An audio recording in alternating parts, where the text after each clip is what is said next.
Olá, estamos começando mais um episódio do Em Casa Podcast, o seu podcast de oncologia da Casa Azul, que é uma ONG que foi criada por Dr. Grey Portela, oncologista, em 2020, durante a pandemia, para assistir pacientes com câncer.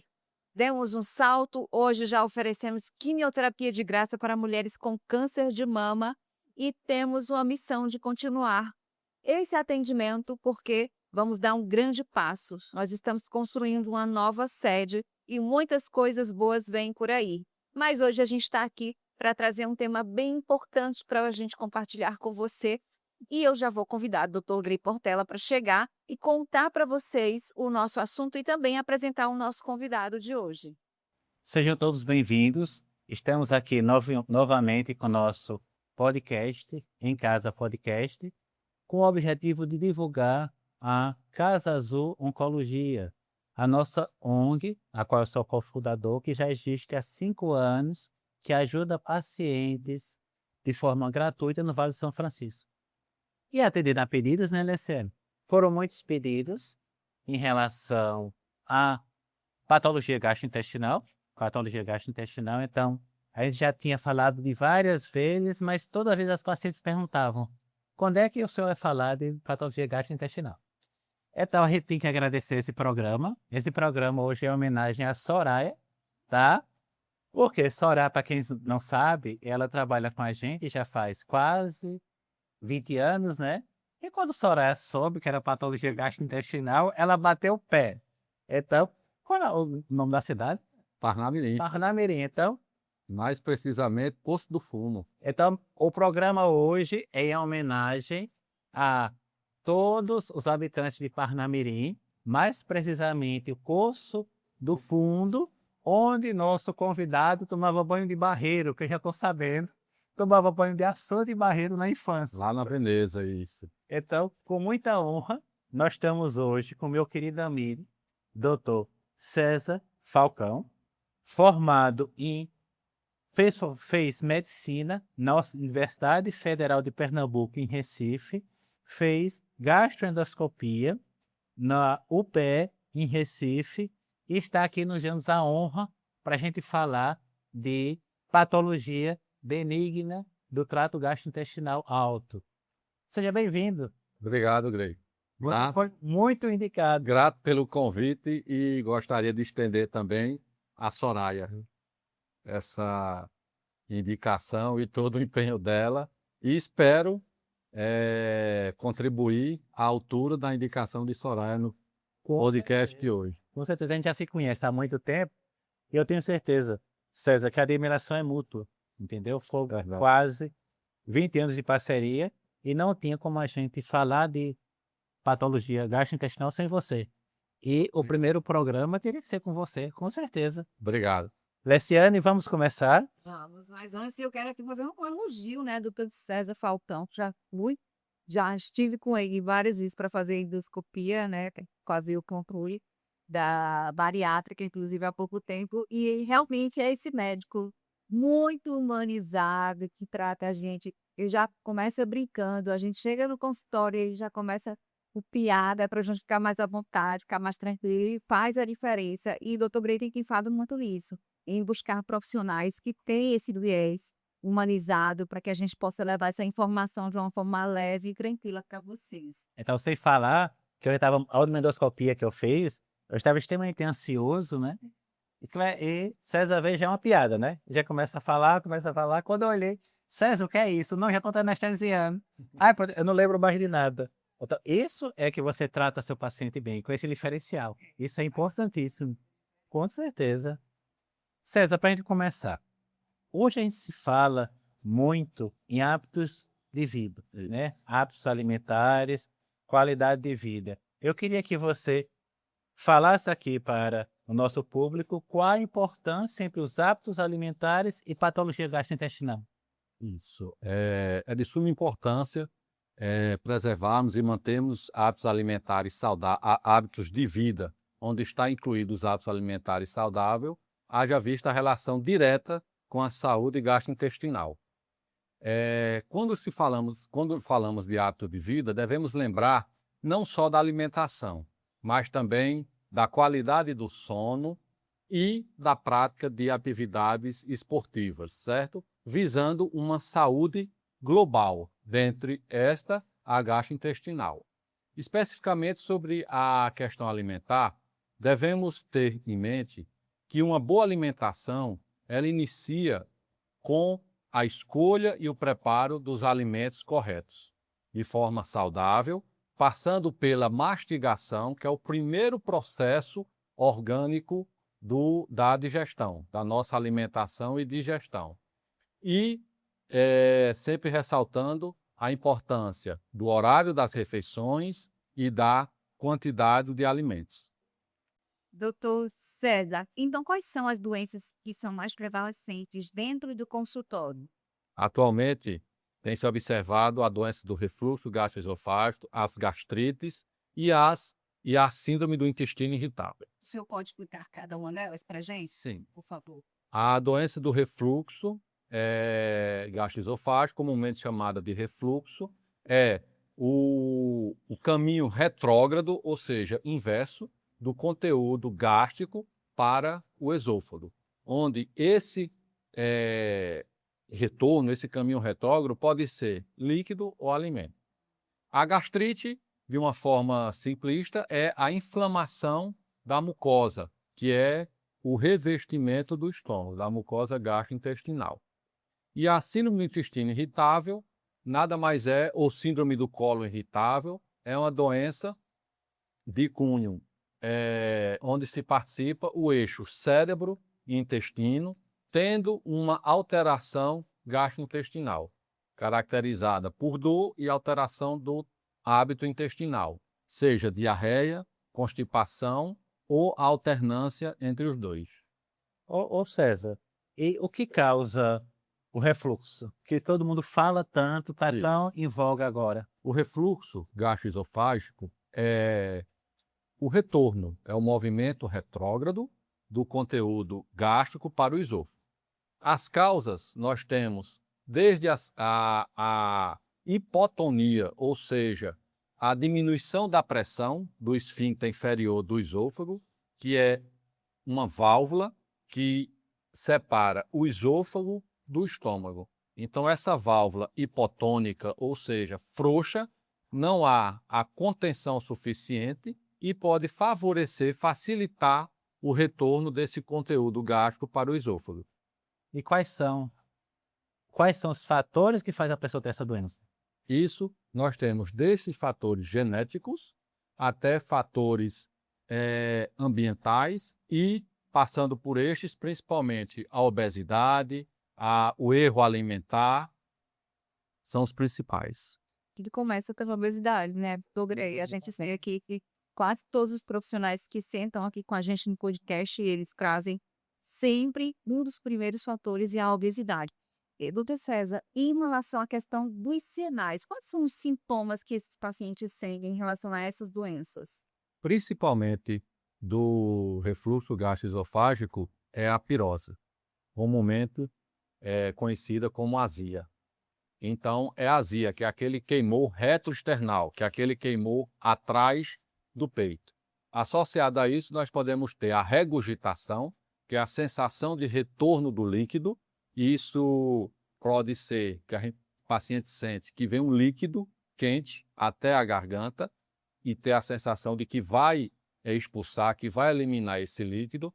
Temos também o globus faringeu, que é a sensação de um bolo, de um nódulo na garganta. Em relação a uma coisa que a gente vê muito na prática clínica é a sinusite crônica e a tosse crônica. Qual a relação com Isso. o refluxo? Com o refluxo, totalmente, porque nesse refluxo, nesse retorno do conteúdo gástrico para o esôfago, esse retorno pode atingir órgãos que não somente o esôfago, mas pode atingir nossa laringe, como também o pulmão. Tem uma manifestação extraesofágica, além da azia, do globus faringeu, pode ter uma laringite crônica e também acometer o pulmão, onde podemos ter um dos sintomas, tosse crônica, desencadear crises asmáticas e assim por diante. Então, a gente vê isso muito Um paciente em quimioterapia. Os pacientes já tinham a tendência a gastrite e o refluxo, começa a fazer a quimioterapia e começa com essa tosse crônica. Começa a ter essas irritações crônicas, principalmente quando eles não seguem as nossas orientações alimentares e estão com peso um pouquinho acima. Daí a importância da gente entender que existe essa relação em duas doenças e dois sistemas praticamente diferentes. Por isso que Verdade. tem que proteger o estômago, né, doutor Grey, durante o planejamento do tratamento do paciente por câncer, quando a gente vai ser submetido à quimioterapia, existe também todo um planejamento para preservar, né, o nosso estômago. Não necessariamente. A gente costuma dizer que a gente individualiza. Sim. Se eu já cheguei com um paciente diabético, com refluxo, com sobrepeso, eu já sei com um paciente sedentário ou um paciente mais idoso, eu já sei onde é que eu vou protegê-lo, entendeu? E a gente está percebendo, eu não sei se César concorda, o aumento dessas incidências e como está mais frequente essas patologias gastrointestinais hoje em dia, César. Com certeza, com certeza. Haja vista a rotina diária de todos, as atribuições, o fator psicossomático, o aumento exorbitante do fast food, da alimentação rápida, prática, fora de horário, e isso vem repercutindo no aumento do índice de obesos, facilitando assim todas as doenças sistêmicas, dentre elas o refluxo gastroesofágico e a gastrite. Uma dúvida, criança também tem refluxo? Sim, pode ter. E é frequente, hein? Não tanto. Isso vai depender da criança, do seu hábito alimentar também, porque a obesidade infantil, o sobrepeso e a obesidade infantil tem aumentado também. E aí a gente tem visto crianças com refluxo. Doutor César, o senhor falou aí dessa questão do fast food. Então, quais são os alimentos que potencializam essas doenças das pessoas? São alimentos gordurosos, excesso de proteínas, os alimentos ricos em nitrogênio, que são os embutidos, enlatados, conservantes, e todos os excessos, sejam de doces, carboidratos e assim por diante. Então, tem que ter um equilíbrio. Um equilíbrio, Para evitar com certeza. aquele paciente que ele exagera na questão da ingestão de proteína, porque tem essa dieta da moda, que é a dieta da proteína, principalmente o pessoal que treina, né? Os atletas, cuidado aí. Isso. E aí, a proteína, porque o tempo de digestão, de processamento gástrico é bem maior do que os outros, e isso faz com que aumente a pressão dentro do estômago, favorecendo o seu retorno, o seu refluxo. E como é feito o diagnóstico do refluxo, César? O diagnóstico, inicialmente, ele começa pela clínica, pela queixa do paciente, pela história clínica do paciente, passando pelo exame físico, pela observação de sinais e sintomas do paciente, a avaliação do biotipo, do seu peso e culminando na realização de exames complementares. Dentre eles, o principal, a endoscopia, mas não o único. A endoscopia seria a avaliação inicial para sabermos se nós temos as consequências do refluxo, que são a esofagite, seja erosiva ou não erosiva, para vermos se temos fatores contributivos, como hérnia de hiato, que também favorece. Porém, ressalto sempre a importância de lembrar sempre da manometria e pH-metria esofágica, porque esse vai fazer a avaliação fisiológica do esôfago, onde vai ver desde a motilidade esofágica, que são os movimentos do esôfago, por ser um órgão muscular, ele trabalha de forma contrátil e sincrônica, conduzindo o alimento após a deglutição até o estômago, e vai avaliar a pressão do esfíncter esofagiano inferior, o qual separa o esôfago do estômago, e fazer, durante o monitoramento de 24 horas, a alteração, variação do pH esofágico, onde este, uma vez diminuído, caracteriza a presença de ácido no estômago, diagnosticando de forma funcional o refluxo gastroesofágico. Então, isso aí é o diagnóstico de certeza, então. O diagnóstico de certeza e vê e avalia também, a importância é que avalia os episódios de refluxo, a duração, a intensidade. Doutor César, eu queria que o senhor falasse um pouco sobre a gastrite, quais são os principais as principais causas, né? Tem gente que diz, como gastrite nervosa, e o senhor falou aí dos sintomas psicossomáticos, tem a ver também com o estilo de vida que as pessoas estão adotando Sim, atualmente? com certeza. Gastrite nervosa é um diagnóstico que não há, assim, um termo, um nome, gastrite nervosa, não há um CID, mas se entende e é de conhecimento de todos e já comprovado que a alteração do estado psicossomático influencia na saúde do trato gastrointestinal como um todo, e dentre eles o estômago, onde pode se manifestar através de uma gastrite. Tanto que existe o que se chama de gastropatia de estresse, úlceras de estresse, que são alterações gástricas causadas por uma situação de estresse agudo. Muito, muito comum em pacientes em internamento de UTI. E para gastrite séria, são os mesmos fatores de risco? Praticamente sim. Onde entra aí a mais, que a gente pode citar, medicação, principalmente anti-inflamatórios não hormonais. Então, essa parte aí é importantíssima. Quer dizer que a gente está discutindo duas doenças que têm relação com o estilo de vida. Então, se eu tentar melhorar meu estilo de vida, eu vou ter menos incidência dessas doenças. Menos incidência dessa doença e de muitas outras. Com certeza. A saúde global como um todo. Complicado a gente conseguir aí mediar a questão do estresse, né? Porque hoje em dia quase todos os profissionais passam por extremo estresse no dia a dia, na rotina de trabalho, na rotina pessoal também. Então fica bem É, desafiador. eu gosto sempre de conversar com meus pacientes e explicar, dizer o seguinte, que a ansiedade, o estresse, o anseio faz parte da nossa vida e até um certo ponto é benéfico. É nós querermos, desejarmos ter algo, lutarmos para atingir um determinado objetivo. Só que chega um ponto em que essa curva crescente estabiliza, onde o estresse aumenta, mas o lado positivo dele, não. Então é assim, fugirmos hoje de estresse, de situações psicossomáticas, ansiedade, preocupações, não temos. O que precisamos aprender é como lidar com ele, colocá-lo no lugar devido.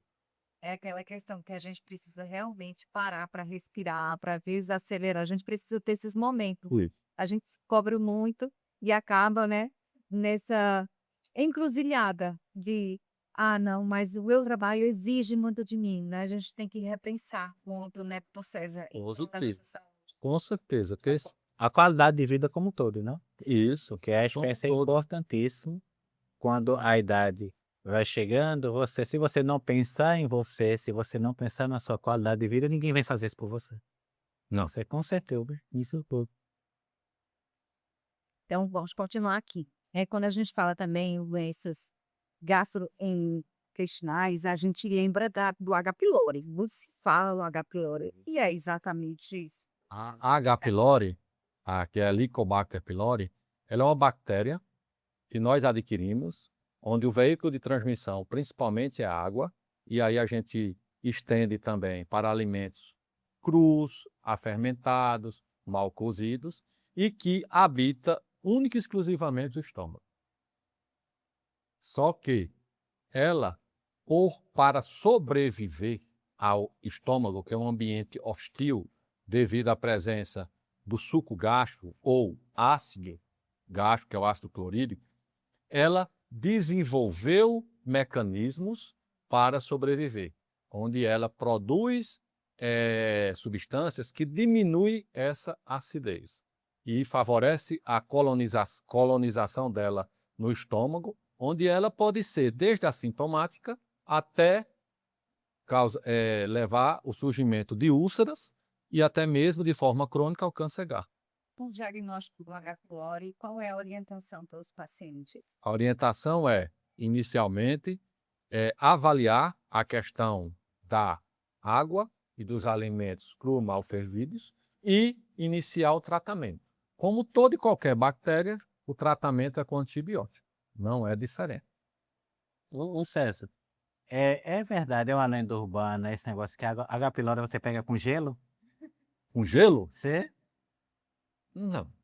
Todo paciente meu fala do gelo, Com gelo, entendeu? Nunca ouvi isso falar, não. não. Até os pacientes Me falam perguntam sobre tanto. beijo. Não, Ave Maria, beijo. Beijo. Me perguntam se transmite normalmente ou o esposo ou a esposa está no consultório que se diagnostica. Aham. Ah, eu transmito, ou eu posso pegar do meu esposo ou da minha esposa através do beijo? Não. Então, assim, Através dos talheres, do utensílios, do copo? Não.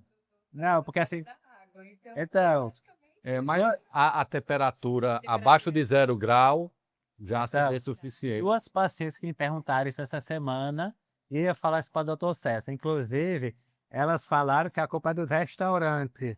E essa aqui não ia mais. Olha, o restaurante não é culpado, não. O doutor César está dizendo aqui. Então, voltem para o restaurante e parem de falar mal do restaurante, coitado, que não tem nada a ver. Com relação ao gelo. Ao gelo. Isso, Ao ao gelo. gelo.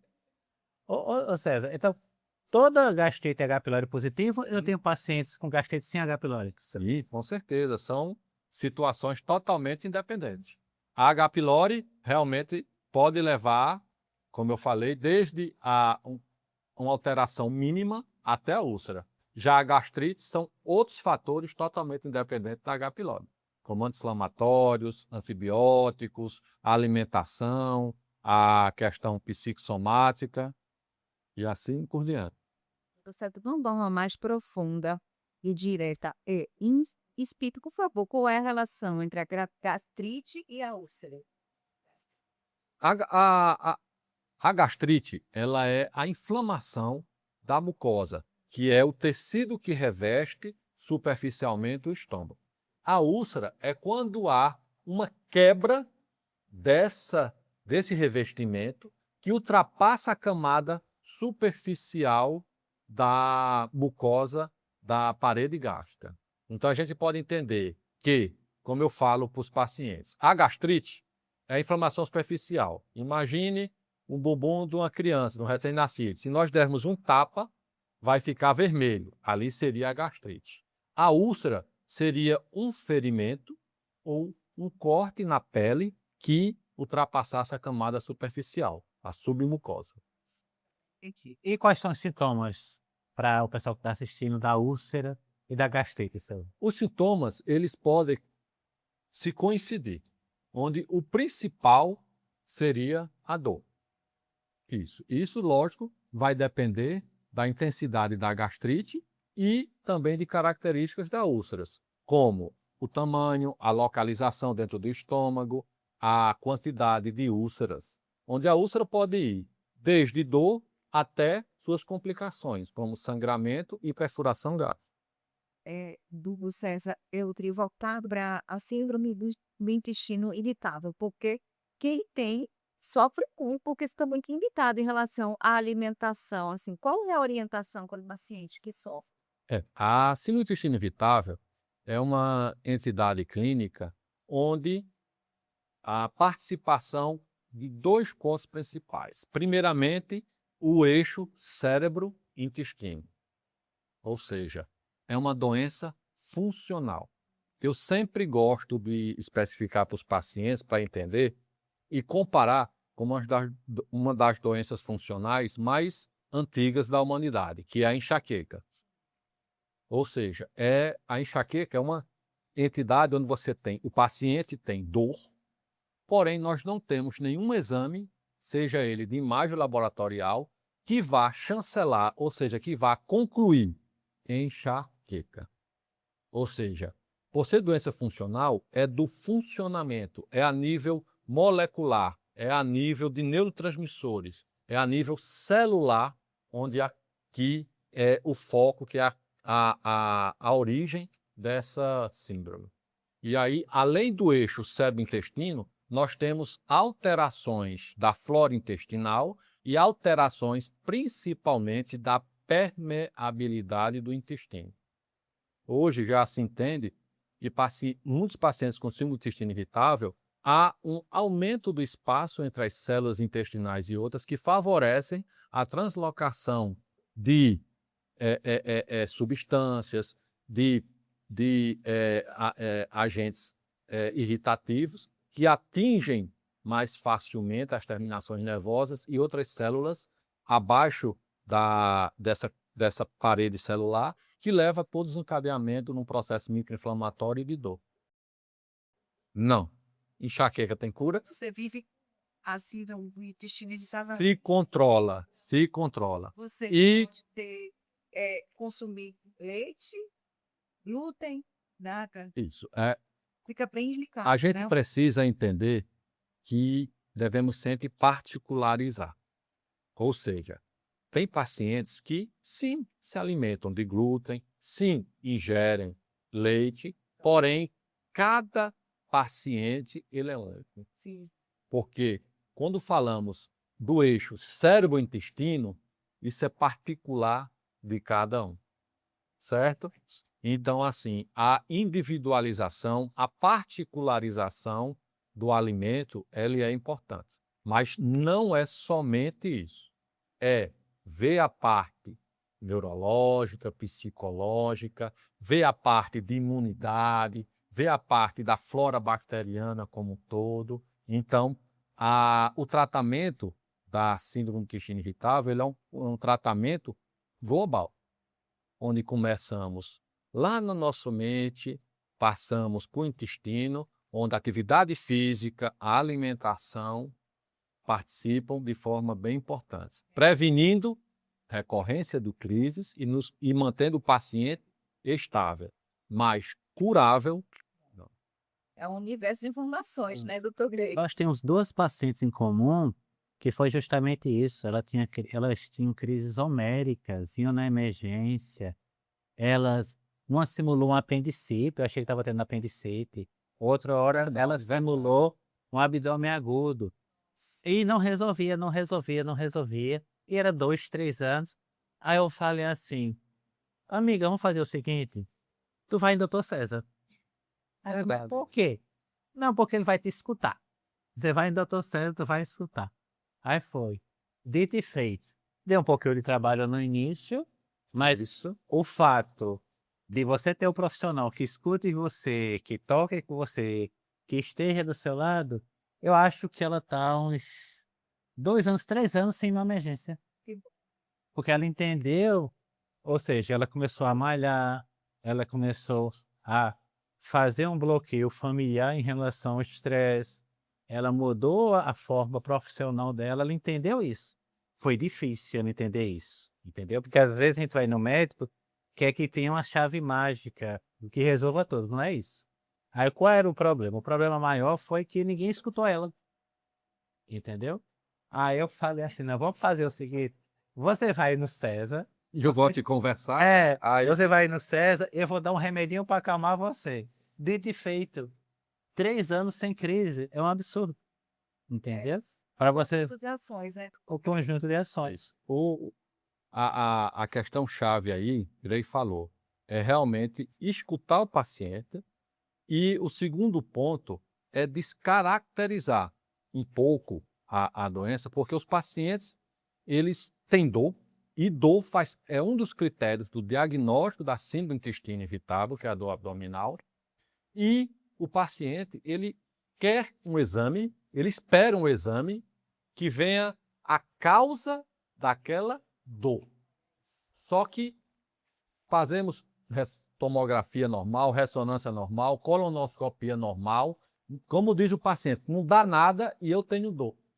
No caso, Então, o segundo passo, além de ouvir, é convencer o paciente do diagnóstico de que é uma doença funcional e que, para ele entender e comprar a ideia do tratamento. nesse caso específico, ela queria fazer um PET. Isso. Ela só não tomografou o cabelo. Ela só não fez ressonância, acho que do dedo mindinho. E mais de um serviço. É. Fazia nenhum, normal, ia fazer em outro local. Então, aí foi o que a gente fez. Em primeiro lugar, você vai ter que se acalmar, você vai conversar com o doutor César, e vamos deixar de fazer exames, entendeu? Endoscopia, colonoscopia, Ave Maria. A gente perdeu as contas, para você entender que às vezes a medicina não é aquela coisa automática, entendeu? Que eu E agora que eu estou percebendo que eu estou vendo uma geração muito grande de médicos chegando, eles estão perdendo uma das coisas que eu e César a gente viu, que era a semiologia, Sim. o exame físico, ou seja, você vai na emergência, chega na emergência hoje 10 milhões de exames. Meu amigo, se você fez um internato ou fez clínica na Paraíba, não tinha nem laboratório. Às vezes você estava sozinho na emergência, nem água tinha, entendeu? Às vezes o máximo que tinha era uma dipirona, e olha lá, é um soro e uma glicose, então assim, e a gente conseguia dar os diagnósticos, entendeu? No Exato. internato, tudo. E hoje fica esse boom de exames na emergência, mas às vezes não precisa. Tem que ter o critério, né? Os critérios. Isso. César, me fala um favor, uma dúvida que eu tenho. Você acha que úlcera gástrica, a gente vê as úlceras gástricas como via antes, está aumentando, diminuindo? Como é que Não, está acontecendo? depois do surgimento dos IBPs, que é inibidores de bomba de prótons, Aham. a incidência de úlcera gástrica diminuiu bastante. Isso porque o fácil acesso e o uso tem feito com que o tratamento de patologias prévias não chegasse a evoluir para uma úlcera. Então, eu estou perguntando isso porque no meu internato e na minha residência nem tanto, mas no internato era o terror da gente do plantão. Tem 3 doenças que era o terror do clínico de plantão, porque ficava um clínico de plantão no internato e um cirurgião. E se você chegasse com úlcera perfurada, Isso. uma pancreatite, e tem uma doença que os vasos se fecham, que é a isquemia mesentérica, então você se ajoelha para ter o cirurgião bom do seu lado, Com entendeu? certeza. E a gente não vê mais como a gente Não, via antes diminuiu na nossa bastante. faculdade, né? Isso, diminuiu bastante. E também pelo acesso da população aos serviços de saúde, pela otimização do tratamento da H. pylori. Então, a gente viu que os fatores de riscos de úlceras pépticas, né, gastroduodenais, diminuiu, estão sendo controlados de uma maneira geral. Então, a incidência da própria úlcera péptica tem Tá diminuído, tem diminuído. E principalmente as complicações. Tanto que, na época da residência, tinha técnicas cirúrgicas para tratar úlcera. Hoje, praticamente, está em desuso, não se faz isso. Aí. Não justifica mais uma cirurgia. E as complicações, como perfuração, muito, muito, muito, muito rara. E hoje, como é que está o tratamento da gastrite, da úlcera? Hoje, o tratamento, a gente tem um arsenal terapêutico enorme. Desde os inibidores da histamina, passando pelos inibidores da bomba de próton, que são os IBPs, e até o PCABs, que é a última droga disponível para o tratamento. Quais são as principais indicações para a endoscopia no processo? Hoje, Sim. olha, de uma forma geral, a gente tem a pirose, que é a azia, a dor epigástrica, ou queimor epigástrico, e o rastreio, associado a avaliações de pacientes que estão em investigação de outras patologias ou em tratamento, como a parte de oncologia. Pacientes com câncer de mama que vão investigar, pacientes com câncer de intestino que também precisam fazer para investigar, ou também para se diagnosticar e tratar complicações de outros tratamentos. Então, a endoscopia não faz parte do rol de exames que eu devo fazer anualmente. Por exemplo, no meu check-up, tem que incluir a endoscopia se eu não fizer parte desse universo que você falou agora. Precisa sim, para o rastreio de patologias, Certo. e principalmente a partir dos 50 anos, Pelo menos uma vez ao ano? uma vez ao ano, porque a gente tem a idade onde o índice de patologias como câncer de esôfago tem uma maior incidência e aí se faz necessário esse rastreio. Ou seja, quais são os cuidados que a gente tem que fazer antes de fazer a endoscopia? Como é esse preparo? Como é que o que é que a gente tem que fazer? O principal é o jejum, de no mínimo 8 horas a 12. Só que, associado a isso, nós temos que levar em conta a suspensão de alguns medicamentos para fazer a endoscopia, seja diagnóstica ou terapêutica, que é tratamento. Uhum. A suspensão de, no dia do exame, não tomar medicamentos para o diabetes. Se for fazer uso de antihipertensivo, que seja no mínimo 2 horas antes do exame, para que esse comprimido, essa medicação já seja dissolvida e absorvida, senão vai ser aspirada no estômago e não vai ter seu efeito no organismo. Outro fator importantíssimo é a orientação do paciente previamente ao exame. É ele entender o exame, o que é, como será realizado. E, durante o exame, é a gente desmistificar a questão de dizer, vou passar mal, eu vou sentir, vou vomitar, eu vou isso e aquilo. Então, lá na clínica, eu tenho sempre esse hábito, como vocês falaram, que é conversar, que é deixar aquele momento mais tranquilo. Onde o paciente às vezes pergunta, doutor, eu quero ver. Só quem tem que ver sou eu. Então, Você não. O que tem que estar vendo sou eu. Vai dica, dormir, vai relaxar. uma dica que eu dou para todo mundo fazer endoscopia é o seguinte: não pergunte o que você falou depois. O que você falou depois, deixe só entre você e seu médico, que tá bom demais, porque às vezes sai escapulidas aí meio pesado. E importante salientar é a extrema necessidade importante do acompanhante no exame. Esse daí não podemos abrir mão, porque o paciente será submetido a uma sedação, onde, após o procedimento, ele será conduzido à sua residência sob a responsabilidade de um acompanhante. Isso daí é imprescindível, para se responsabilizar por ele. Não pode dirigir, não pode realizar trabalhos bancários, não é sugerido ir ao banco, fazer qualquer movimentação, nada disso. Doutor César, sem querer ver, tem medo e está assistindo a gente, mas pode acontecer alguma complicação durante o processo da endoscopia e quais Sim. de complicações podem ocorrer? Sim, complicações ou intercorrências a gente pode ter sim. Isso desde um processo alérgico a qualquer medicação, substância utilizada. Podemos ter uma sensibilidade do paciente, que isso é inerente de cada paciente, às medicações. Então, aquela sedação, ela se tornar um pouco mais profunda, e aí se precisar de alguma intervenção, seja um suporte de oxigênio, seja o antídoto para as medicações utilizadas, que isso é obrigação, tem em todo serviço de endoscopia. E se falando de exame diagnóstico, essas são as principais. Porém, se falando em exames terapêuticos, tratamentos, aí vamos ter as possíveis intercorrências ou complicações inerentes a cada terapia utilizada. Seja uma polipectomia, uma mucosectomia, uma ligadura elástica e assim por diante.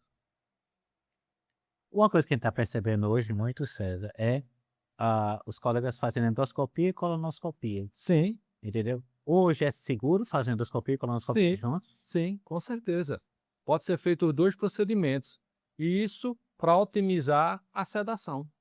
Faz-se inicialmente a endoscopia, ao término, e não simultaneamente ao mesmo tempo, faz-se a colonoscopia, onde a sedação, as medicações utilizadas são as mesmas.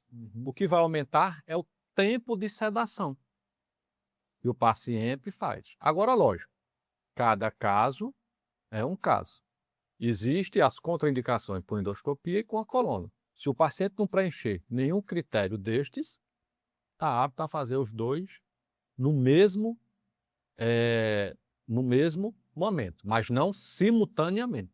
E todo paciente tem que fazer o parecer cardio e o parecer anestésico? Não. Aí, de uma forma geral, o parecer cardiológico e o anestésico são para pacientes acima de 70 anos ou que apresentarem alguma comorbidade ou abaixo, que possam apresentar alguma comorbidade que justifique, como alguma patologia pulmonar, cardiológica, que precise dessa avaliação, haja vista que será submetida a uma sedação, onde essas medicações podem repercutir no funcionamento cardíaco e respiratório.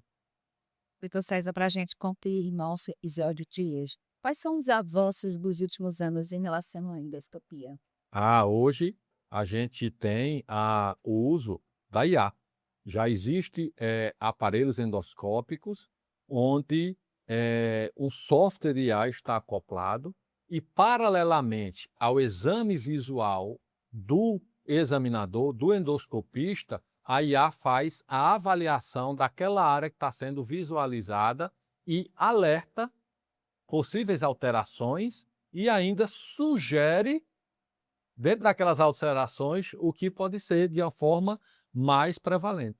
E o que o senhor acha disso? Excelente, Posicionar. excelente. Porém, ainda Não substitui. não substitui o examinador e também o custo desses equipamentos, desses aparelhos é muito elevado, é muito alto. Mas é o primeiro passo. E chegaremos, se Deus quiser, um dia a tê-lo, um exemplar deste. Que bom. Esperamos por isso, né? Com certeza. Essa semana eu tive uma paciente que eu conheci o filho dela, pequenininho, um bebê, e o menino já tá querendo fazer medicina, já. Ela tá curada, eu cuido dela e do marido, né? E ela trouxe um menino que o menino quer fazer, menino não, rapaz, né? Que o menino quer, rapaz quer fazer medicina. E ele queria muito conversar comigo. Assim, eu falei para ele, olha só, as coisas estão mudando, mas a primeira coisa, você tem que gostar de gente. Então, De ouvir e de falar. você tem que gostar de gente. Se você não gosta de gente, não faça não. Entendeu? Primeira coisa que eu falei. A segunda coisa, se prepare para estudar o resto da vida. Porque a medicina é uma coisa dinâmica. Então, o que eu vi hoje, a oncologia é um absurdo. A cada 2, 3 anos os protocolos mudam. Quase totalmente. Então, eu falei assim, você tem que se preparar, você tem que gostar de estudar, mas você vai ter que estar atento para estudar para o resto da vida. Entendeu?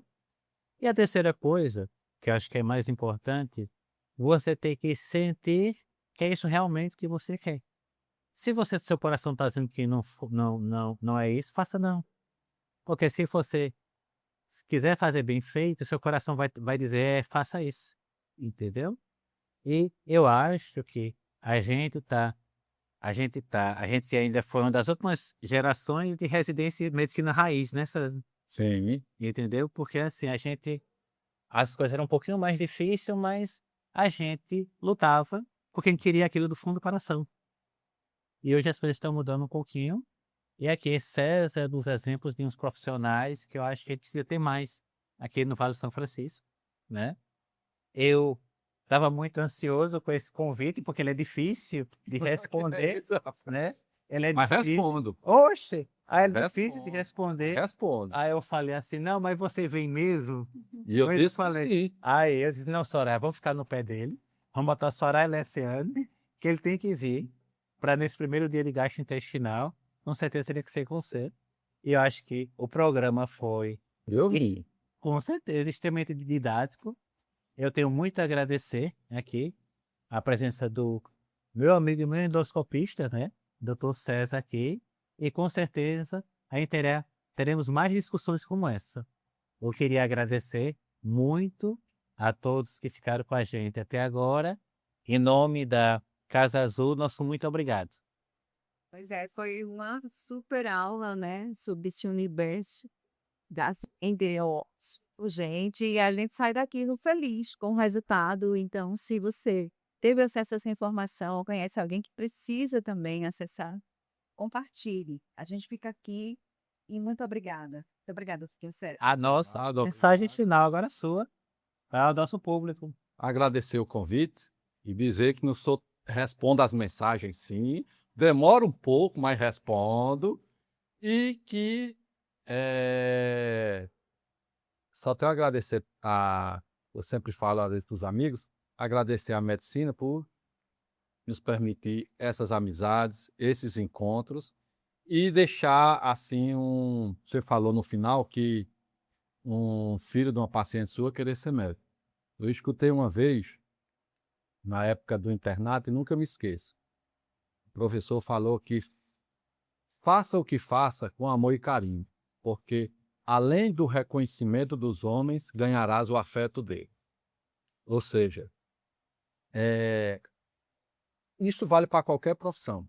Se nós quisermos realmente crescer, se dedicar, a gente tem que fazer aquilo que gosta. Se dedicar àquilo que gosta, porque ao final do dia será um cansaço, mas um cansaço com satisfação. Por estarmos nos realizando como pessoa e como cidadão. Muito bem. Perfeito. Maravilhoso. Então a gente fica por aqui e até a próxima.